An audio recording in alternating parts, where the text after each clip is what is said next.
ආයුබෝවන් ඔයාලව සාදරයෙන් පිළිගන්නවා agri school YouTube channel එකට. එලිමහනේ වගා කරන නයිමිරිස් වගාවක් තමයි මේ ඔයාලා දකින්නේ. එලිමහනේ වගා කරද්දී වැස්සෙන්, තද හිරු එළියෙන්, තද සුලකින් වගේම විවිධ කෘමි හානි වලින් වගාව සවුත් වෙන්න තියෙන ඉඩකඩ ගොඩක් වැඩි. ඒ නිසා අපි හොඳ අවධානයෙන් මේ පැල වගා කරගන්න ඕන. මේ වගාව නඩත්තු කරගෙන ඉස්සරහට ඇරයි යන්න ඕන. ඉතින් මේ තියෙන්නේ ඇවිල්ලා පැල හැදුවට පස්සේ මිය ගිය පැල, සවුත් වෙච්ච පැල, ලෙඩ වෙච්ච පැලවල උර ටික මම වෙනම තියලා තියෙනවා. දිරීරනාශක දාන්නේ කොහොමද කියලා මම ඔයාලට වීඩියෝ එකක් කරලා දාලා තියෙනවා channel එකේ. ඔයාලට ඒක බලන්න පුළුවන්. ඉතින් මේ පැලවල මේ පැකට් වල පැල කරන්න පැල මම දැන් හදලා තියෙන්නේ. තව දවස් 10ක් 15ක් විතර යද්දී මේ පැලත් මට මේ රෝපණය කරගන්න පුළුවන්. මේ තියෙන්නේ ලෙඩ වෙච්ච ගස් දෙකක් වගා බිමින් ඉවතට ගෙනල්ලා නඩත්තු කරන ආකාරය. මේ විදිහට මේ ගස් දෙක ලෙඩ ඉවත් වුණාට පස්සේ අය වගා බිමට මම රැගෙන යනවා. මේ තියෙන්නේත් ඒ වගේම ගහ. මේ කූඩිත් ඇවිල්ලා තිබ්බේ මේ ගහට. දැන් නම් ගොඩක් හොඳයි. අලුතින් එන කොළ සරුවට එනවා. ඒ වගේ වගා බිමක් කරද්දී ලෙඩ වෙච්ච පැල, කෘමි හානි ආපු පැල අපි වගා බිමින් ඉවතට රැගෙන යන්න ඕන. මොකද අනිත් ගස් වලටත් බෝ වෙන්න තියෙන අවදානම ගොඩාක් වැඩි හින්දා. මේ තියෙන මන් දියර පොහොර දිය කරන බැරල්.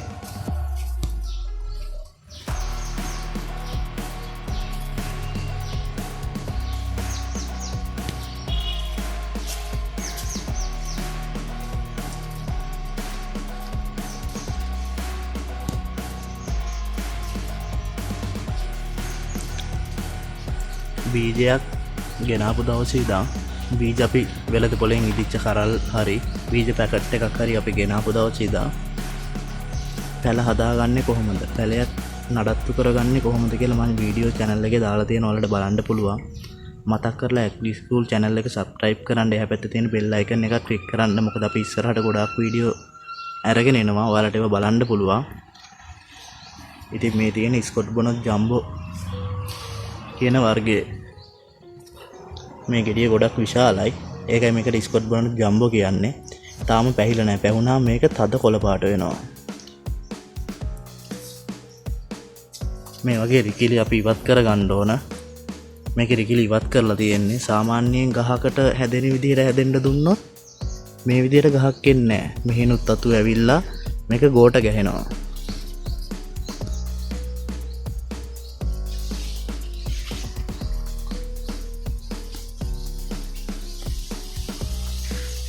මේ තියෙන්නේ ලෙඩ ආපු ගහක්. දැන් මේකේ ලෙඩ නැති හින්දා මම අය වගා බිමට ගෙනල්ලා තියෙන්නේ. දැන් මේ අලුතින් එන කොළ සේරම සරුවට එනවා කොළ ටික. ඔයාලට දැක ගන්න පුළුවන් මේ කරල් වල මේ ගස් වල කරල් හොඳට හැදිලා තියෙනවා.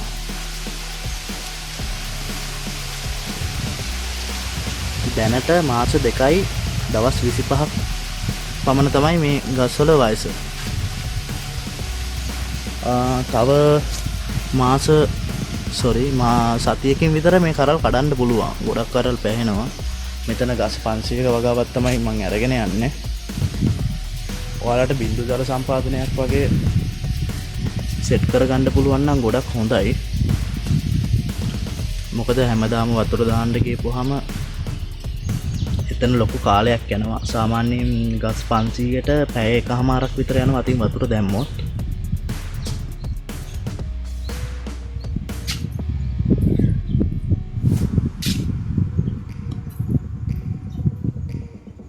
අතන උඩ හදලා තියෙන්නේ Scotch Bonnet jumbo කියන වර්ගෙමයි. මං ඊළඟ වගාවට බීජ ගණ්ඩායි තව පැල වගේක් මගෙන් ඉල්ලලා තියෙනවා. ඒ ටිකට බීජ ගණ්ඩායි මම වෙනම වගාවක් කරගෙන යනවා. වටේ වට කරලා අනිත් ගස් එක්ක පරාගෙන නොවෙන්න.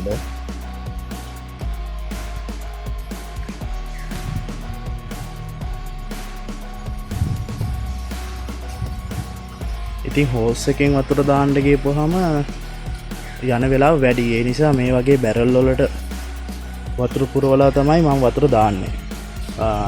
මල් බාල්දියක් හරි අරගෙන මේකෙන් අරගෙන සාමාන්‍යයෙන් ගස් 10කට විතර දාගෙන යන්න පුළුවන්. හෝස් එකෙන් දාන්න ගියපුවාම වෙලාව වැඩි හින්දා තමයි ඒ ක්‍රමය මම යොදාගත්තේ. ඉතින් ඔයාලට දැක ගන්න පුළුවන් මගේ අර සවුත් වෙච්ච ගස් ඉවත් කරපු පොට් ටික ඔයාලා කලින් දැක්කා. ඒ වගේ සිටුවන්න තමයි මේ පැල ටික මම හදාගන්නේ. තව දවස් 15ක් 20ක් විතර යනකොට මේ ගස් ටික මට හිටවන්න පුළුවන්. අපි වගාවකට බීජ දානකොට වගාවක් අරබන්න බීජ ටිකක් වැඩිපුර දාගන්න ඕන. මොකද දාන හැම බීජයක්ම පැලවෙන්නේ නැහැ. දැන් මේ තැන්වල බීජ පැලවුන්නේ නැහැ. සමහර ගස් සවුත් වෙනවා. ඒ නිසා අපි පැල 500ක් විතර හිටවනකොට 550ක්වත් බීජ දාගන්න ඕන. ඔයාලට මම කොහොමද බීජ ගෙනල්ලා පැල හදාගන්න හැටි කොහොමද කියලා මම ඔයාලට කියලා දීලා තියෙනවා වීඩියෝ එකකින්. ඔයාලට බලන්න පුළුවන් ඒක.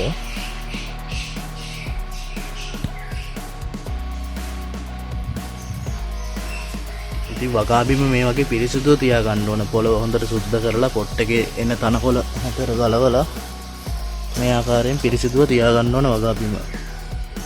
ආධාරකයක් සපයද්දී පැල නොවන ආධාරකයක් සපයන්න ඕන. වැටමාර වගේ ආධාරකයක් සපයනවා නම් සතියක් විතර තද අවුවේ වේලෙන්න තියලා සපයන්න ඕන. මොකද ඒක පැලවෙන්න ගත්තාම අපි මේ දාන පොහොර ඒකට උරා ගන්නවා.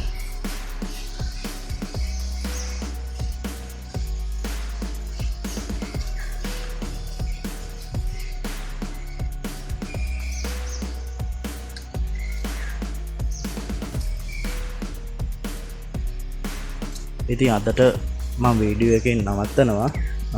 තවත් වීඩියෝ එකකින් හම්බෙමු. මතක් කරලා agri school channel එක subscribe කරලා තියාගන්න. එහා පැත්තේ තියෙන bell icon එකත් click කරන්න. එහෙනම් තවත් වීඩියෝ එකකින් හම්බෙමු.